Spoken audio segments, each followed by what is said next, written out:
Alright, so a little quick overview of our exponential functions lesson, very closely related of course to the previous lesson on exponential models.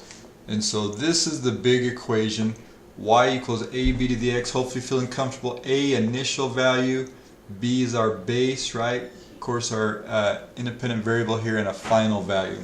So if they throw something like this at us, what's the graph? Well, of course, worst case, you could go graph this on a calculator, graph it on Desmos and see, but let's just plug in. Hey, this is decay. Now they're all going down, so each one of these shows decay. But if we plug 0 in for x, well, 0.5 to the 0 is 1, so 2 times 1, so it's got to cross through 2. Well, that doesn't,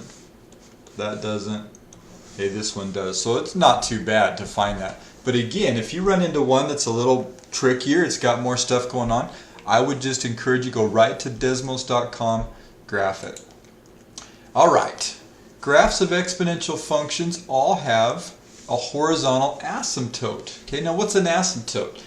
Just a line represented by some value the function approaches. So I want you to look at this one. As we go here, notice as x gets bigger and bigger and bigger, well, the graph kind of levels off. It's approaching a certain value. Well, what's it approaching? Well, it's approaching that line y equals 0, basically right here along our x-axis. Okay, if we go back to this previous slide, look at each of these graphs. They're all approaching y equals 0. Now you can shift them up and down. Every exponential doesn't approach y equals 0, but many do. Okay, what if I drew a graph like this? Well, as it goes out, it would be approaching y equals 2. And so it just depends on the graph, but you just kind of look at where does it feel like it's leveling off.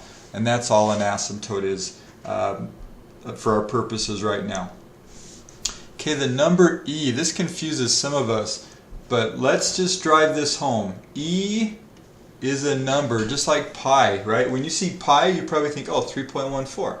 Well, e is a number, and one we're not as familiar with. That's about 2.7-ish, okay, and it's irrational like pi. It keeps on going forever. I graphed this in Desmos, e to the x.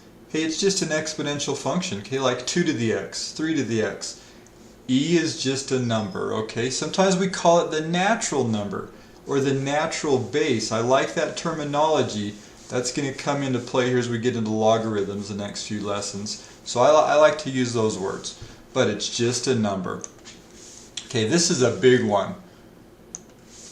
Investment problems, continuously compounded interest. There's lots of different interest scenarios, but this to me is the most valuable. Okay, in this equation, write it down somewhere, keep it handy. You want to know how to use this thing, okay? Now it's just an exponential equation. P is our initial amount, E is the base. Now R is the interest rate, and T is that independent variable. So we just have an extra thing up here in our exponent, but not a big deal. And A is our final amount, okay? Let's go look at a problem where we use that. So suppose you invest $500, interest rate of 4.1, compounded continuously. That tells us we're using this equation right here. How much are you going to have after 10 years? Very typical problem. Well, let's just plug things in, okay? So A equals P. Well, what's my P? Oh, that's how much I started with. 500 e to the interest rate. Now, make sure you write it as a decimal, okay? So 0.041 times 10. Hey, now I just have to plug that into a calculator. In fact, let me go ahead and bring up Desmos. You've got a calculator I hope you're comfortable with. But Desmos, besides graphing, they have a really nice scientific calculator you can use.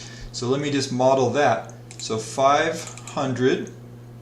Now I'm going to go over to functions so I can find e.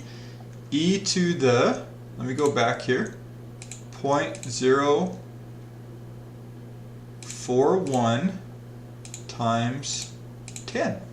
Just type it in and it'll show you the answer right over here. If you want to keep that, by the way, if you hit enter, it'll keep up above. You can do more calculations, fractions, all kinds of things you can do in there. It's really a nice, and again, free calculator.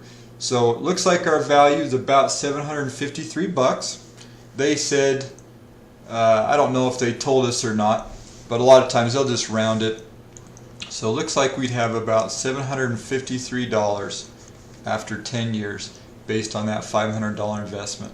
Okay? So, hope this will help you as you get into that little practice quiz.